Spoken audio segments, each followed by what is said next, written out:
Hello, and welcome to Family Folktales from the Nashville Public Library. I'm Susan Poulter, a librarian at the main library. Today's story is Hermod and Hadvor, an Icelandic tale found in Andrew Lang's Yellow Fairy Book. Once upon a time there were a king and a queen who had an only daughter called Hadvor, who was fair and beautiful, and being an only child, she was heir to the kingdom.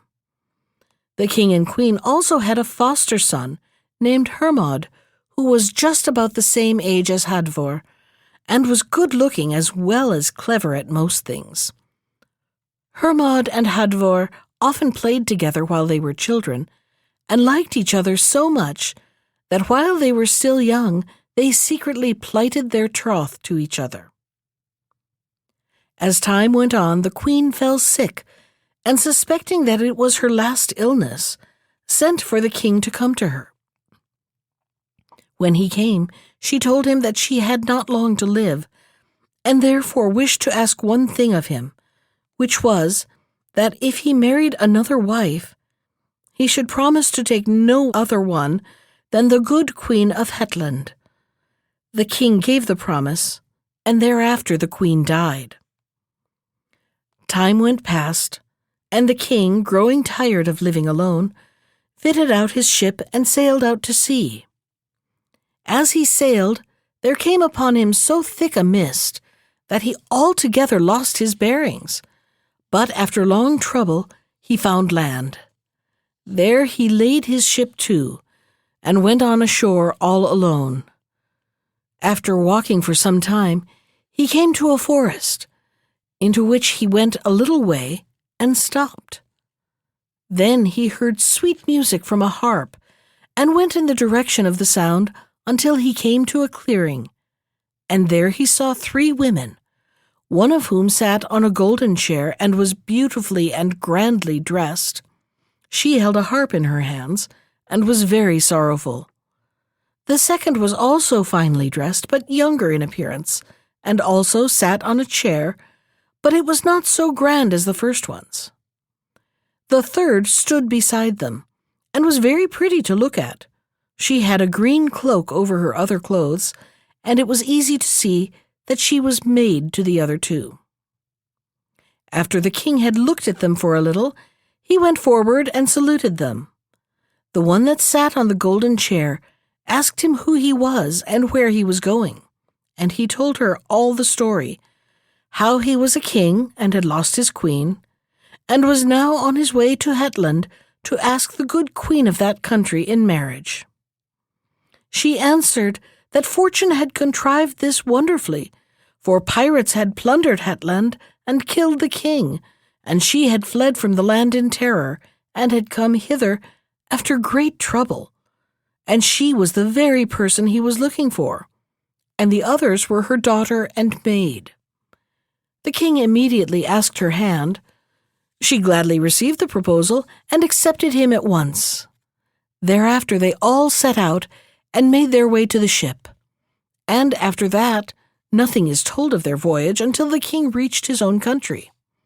There he made a great feast and celebrated his marriage with this woman, and after that things were quiet for a time. Hermod and Hadvor took but little notice of the queen and her daughter, but, on the other hand, Hadvor and the queen's maid, whose name was Olaf, were very friendly, and Olaf came often to visit Hadvor in her castle. Before long the king went out to war, and no sooner was he away than the queen came to talk with Hermod, and said that she wanted him to marry her daughter. Hermod told her straight and plain that he would not do so, at which the queen grew terribly angry, and said that, in that case, neither should he have Hadvor, for she would now lay this spell on him, that he should go to a desert island, and there be a lion by day and a man by night. He should also think always of Hadvor, which would cause him all the more sorrow, and from this spell he should never be freed until Hadvor burned the lion's skin, and that would not happen very soon. As soon as the queen had finished her speech, Hermod replied that he also laid a spell on her, and that was that as soon as he was freed from her enchantments, she should become a rat and her daughter a mouse, and fight with each other in the hall until he killed them with his sword. After this, Hermod disappeared, and no one knew what had become of him. The queen caused search to be made for him, but he could nowhere be found. One time, when Olaf was in the castle beside Hadvor, she asked the princess if she knew where Hermod had gone to. At this, Hadvor became very sad, and said that she did not. "I shall tell you then," said Olaf, "for I know all about it.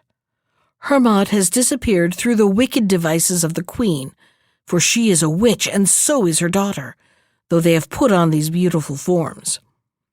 Because Hermod would not fall in with the queen's plans and marry her daughter, she has laid a spell on him to go on an island and be a lion by day and a man by night, and never be freed from this until you burn the lion's skin. Besides," said Olaf, "she has looked out for a match for you. She has a brother in the underworld, a 3-headed giant, whom she means to turn into a beautiful prince and get him married to you. This is no new thing for the queen. She took me away from my parents' house and compelled me to serve her, but she has never done me any harm, for the green cloak I wear protects me against all mischief." Hadvor now became still sadder than before at the thought of the marriage destined for her, and entreated Olaf to think of some plan to save her. "I think," said Olaf, "that your wooer will come up through the floor of the castle to you, and so you must be prepared when you hear the noise of his coming and the floor begins to open, and have at hand blazing pitch, and pour plenty of it into the opening. That will prove too much for him." About this time the king came home from his expedition, and thought it a great blow that no one knew what had become of Hermod. But the queen consoled him as best she could, and after a time the king thought less about his disappearance. Hadvor remained in her castle, and had made preparations to receive her wooer when he came. One night, not long after, a loud noise rumbling was heard under the castle. Hadvor at once guessed what it was, and told her maids to be ready to help her. The noise and thundering grew louder and louder, until the floor began to open, whereupon Hadvor made them take the cauldron of pitch and pour plenty of it into the opening. With that the noises grew fainter and fainter, till at last they ceased altogether. Next morning the queen rose early and went out to the palace gate, and there she found her brother the giant lying dead. She went up to him and said, "I pronounce this spell, that you become a beautiful prince, and that Hadvor shall be unable to say anything against the charges that I shall bring against her." The body of the dead giant now became that of a beautiful prince, and the queen went in again. "I don't think," she said to the king, "that your daughter is as good as she is said to be. My brother came and asked her hand, and she has had him put to death. I have just found his dead body lying at the palace gate." The king went along with the queen to see the body, and thought it all very strange. So beautiful a youth, he said, would have been a worthy match for Hadvor, and he would readily have agreed to their marriage.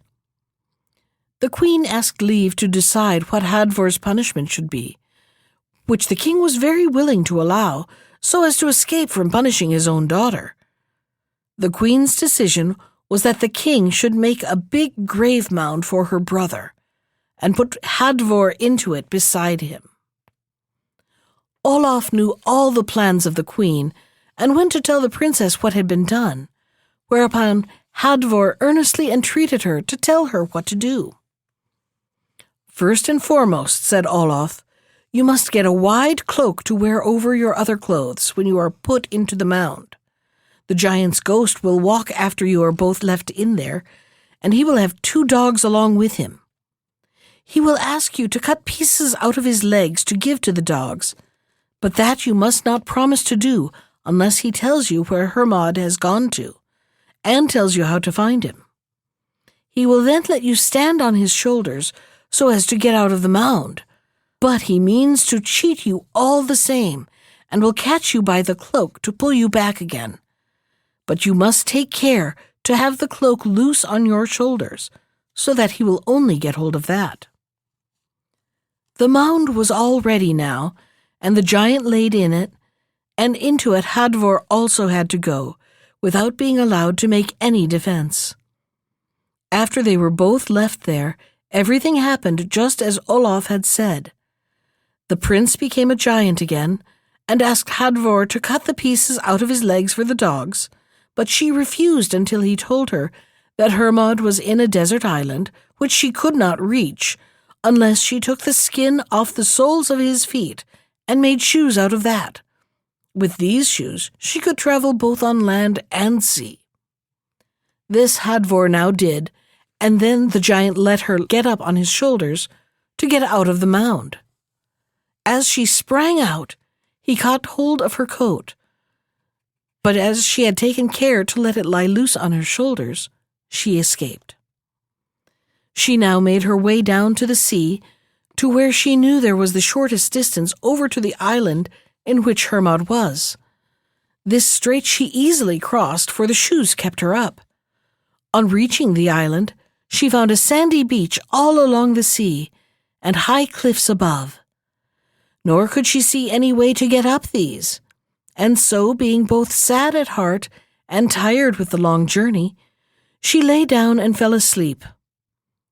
As she slept, she dreamed that a tall woman came to her and said, "I know that you are Princess Hadvor, and are searching for Hermod.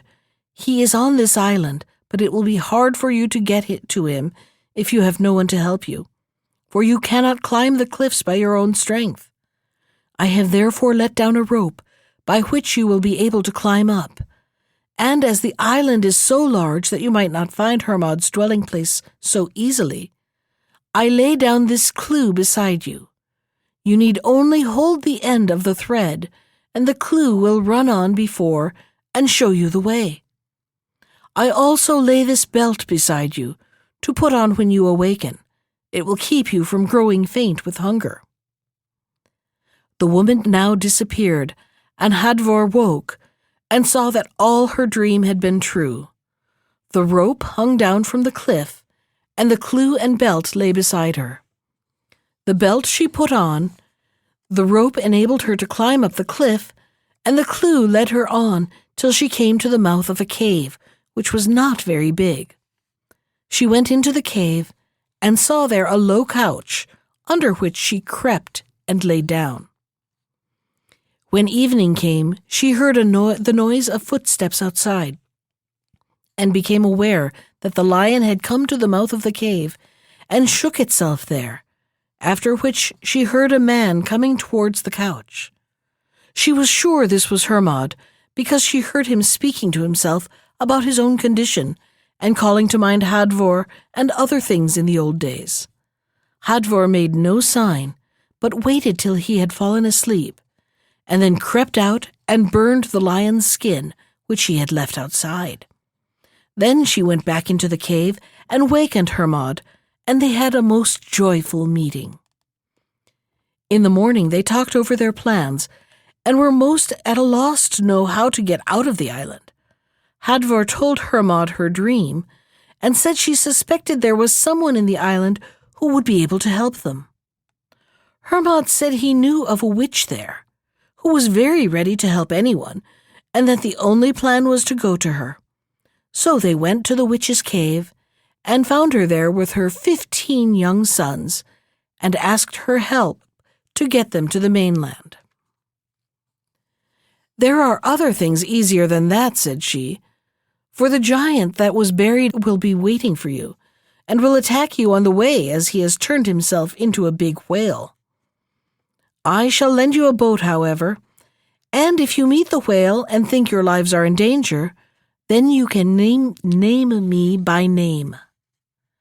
They thanked her greatly for her help and advice, and set out from the island. But on the way they saw a huge fish coming towards them, with great splashing and dashing of waves. They were sure of what it was, and thought they had as good a reason as ever they would to call on the witch, and so they did.